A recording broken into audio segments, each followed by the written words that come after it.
Sir कसं आहे, लायब्ररीत मी बसलो आणि साईटला माझ्या मुलानं माझ्या साईटची जागा बदलली.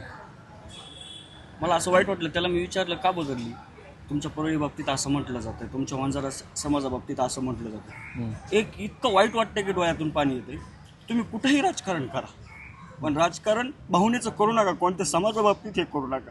आज आम्हाला एका कट घरात घेतलं जातंय आणि गुन्हेगार समजलं जाते. हे माहिती का, तुम्ही कुठेही राजकारण करा, डोळ्यातून अश्रू येतं आमच्या. आम्हाला वेगळी भावना झाली, आमच्या मन दुखले आतले, आणि महाराष्ट्र शासन लक्ष देत नाही. आम्ही गुन्हेगार आहात का? हे जात म्हणून तुम्हाला जात म्हणून हात वावरलं जाते. इतकं वाईट वाटतंय ना. जन्मच का घेतला तिथं परळीत?